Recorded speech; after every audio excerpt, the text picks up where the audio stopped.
राजा युधिष्ठिर ने कहा, अच्युत, आप विस्तार से अपने जन्मदिन जन्माष्टमी व्रत का विधान बतलाने की कृपा करें।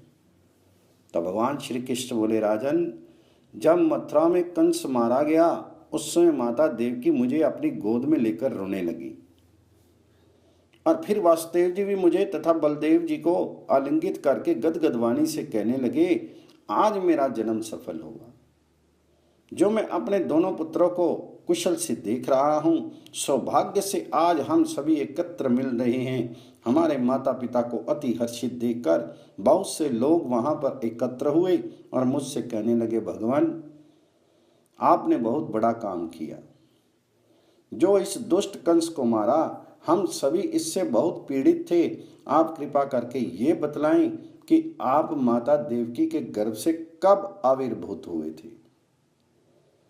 हम सब उस दिन महोत्सव मनाया करेंगे। आपको बार बार नमस्कार है। हम सब आपकी शरण हैं। आप हम सभी पर प्रसन्न होइए। उस समय पिता वासुदेव जी ने भी मुझसे कहा था कि अपना जन्मदिन इन्हें बता दो। तब मैंने मथुरा निवासी जनों को जन्माष्टमी व्रत का रहस्य बतलाया और कहा, पूर्ववासियों, आप लोग मेरे जन्मदिन को विश्व में जन्माष्टमी के नाम से प्रसारित करें। प्रत्येक धार्मिक व्यक्ति को जन्माष्टमी का व्रत अवश्य करना चाहिए। जिस समय सिंह राशि पर सूर्य और वृष राशि पर चंद्रमा था, उस भाद्रपद मास की कृष्ण पक्ष की अष्टमी तिथि को अर्धरात्रि रोहिणी नक्षत्र में मेरा जन्म हुआ। वासुदेव जी के द्वारा माता देवकी के गर्भ से मैंने जन्म लिया। ये दिन संसार में जन्माष्टमी नाम से विख्यात होगा। प्रथम ये व्रत मथुरा में प्रसिद्ध हुआ और बाद में सभी लोकों में इसकी प्रसिद्धि हो गई। इस व्रत के करने से संसार में शांति होगी, सुख प्राप्त होगा और प्राणी वर्ग रोग रहित हो जाएंगे। तो महाराज युधिष्ठिर ने कहा, भगवान, अब आप इस व्रत का विधान बताइए जिसके करने से आप प्रसन्न होते हैं। तो भगवान श्री कृष्ण बोले, महाराज, एक ही व्रत के कर लेने से 7 जन्म के पाप नष्ट हो जाते हैं। व्रत के पहले दिन दंत धामन करके व्रत का नियम ग्रहण करें। व्रत के दिन मध्याह्न में स्नान करके माता भगवती देवकी का एक सूतिका ग्रह बनावें। उसे पद्म रागमणि और वनमाला आदि से विभूषित करें। गोकुल की भांति गोप, गोपी, घंटा, मृदंग, शंख और मांगल्य कलश आदि से समन्वित तथा अलंकृत सूतिका ग्रह के द्वार पर रक्षा के लिए खड्ग, कृष्ण छाग, मूसल आदि रखें। दीवारों पर स्वास्तिक आदि मांगलिक चिन्ह बना दें। षष्ठी देवी की भी नैवेद्य आदि के साथ स्थापना करें। इस प्रकार यथाशक्ति उस सूतिका ग्रह को विभूषित करके बीच में पर्यंक के ऊपर मुझ सहित अर्ध सुप्त अवस्था वाली तपस्विनी माता देवकी की प्रतिमा स्थापित करें। प्रतिमाएं 8 प्रकार की होती हैं: स्वर्ण, चांदी, ताम्र, पीतल, मृत्तिका, काष्ठ की, मणिमयी तथा चित्रमयी। इनमें से किसी भी वस्तु की सर्वलक्षण संपन्न प्रतिमा बनाकर स्थापित करें। माता देवकी का दुग्धपान करती हुई बाल स्वरूप मेरी प्रतिमा उनके समीप पलंग के ऊपर स्थापित करें। एक कन्या के साथ माता यशोदा की प्रतिमा भी वहां स्थापित की जाए। सूतिका मंडल के ऊपर की भित्तियों में देवता, ग्रह, नाग तथा विद्याधर आदि की मूर्तियां हाथों में पुष्प वर्षा करते हुए बनाएं। वासुदेव जी को भी सूतिका ग्रह के बाहर खड्ग और ढाल धारण किए चित्रित करना चाहिए। वासुदेव जी महर्षि कश्यप के अवतार हैं और देवकी माता अदिति की। बलदेव जी शेषनाग के अवतार हैं। नंद बाबा दक्ष प्रजापति के, यशोदा दिति की और गर्ग मुनि ब्रह्मा जी के अवतार हैं। कंस कालनेमी का अवतार है। कंस के पहरेदारों को सूतिका ग्रह के आसपास निद्रा अवस्था में चित्रित करना चाहिए। गौ, हाथी आदि तथा नाचती गाती हुई अप्सराओं और गंधर्वों की प्रतिमा भी बनावें। एक और कालियानाग को जमुना के हृदय में स्थापित करें।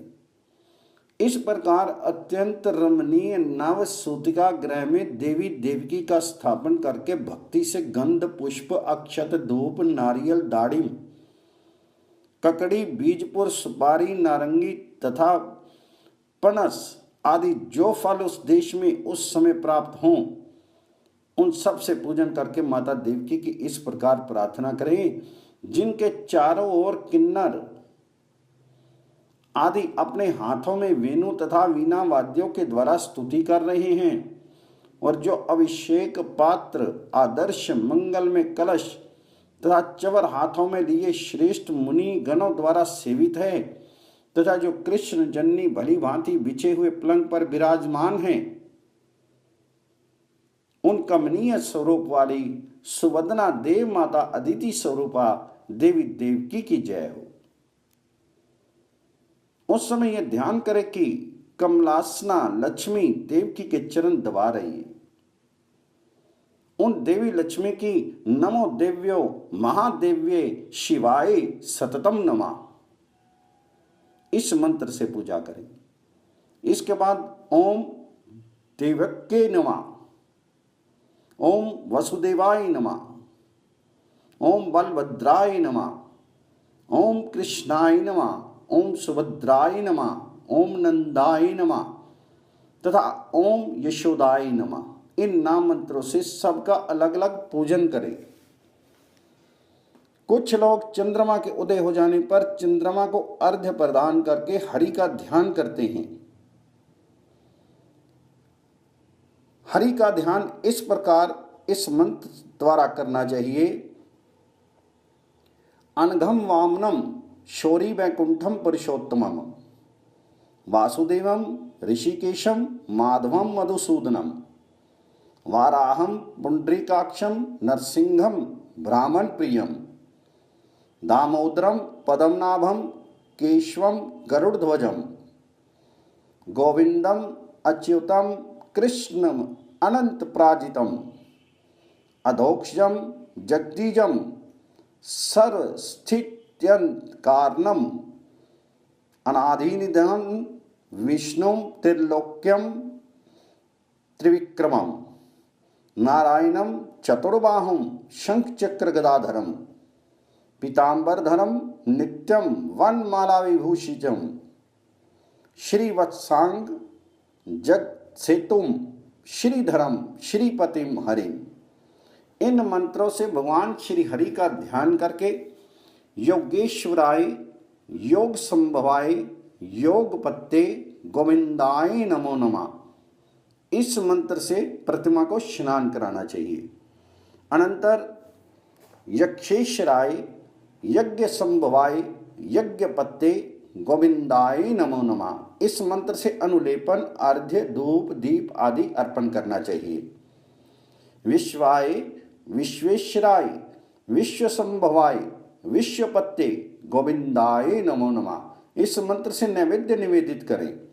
दीप अर्पण करने का मंत्र इस प्रकार है।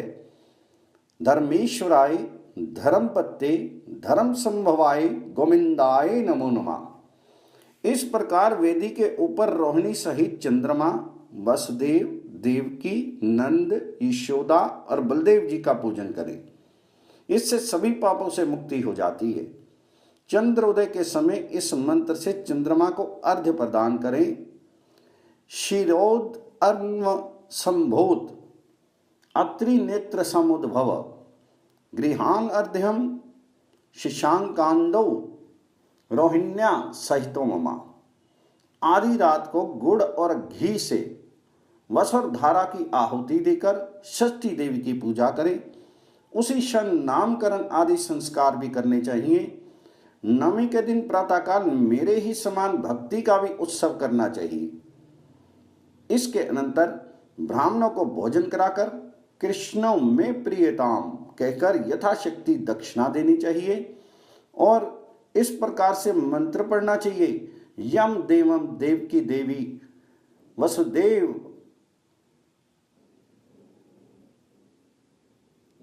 भौमस्य ब्राह्मणो गुप्ते तस्मै ब्रह्मात्मने नमः। इसके बाद ब्राह्मणों को विदा करें और ब्राह्मण कहें शांतिरस्तु शिवम च अस्तु।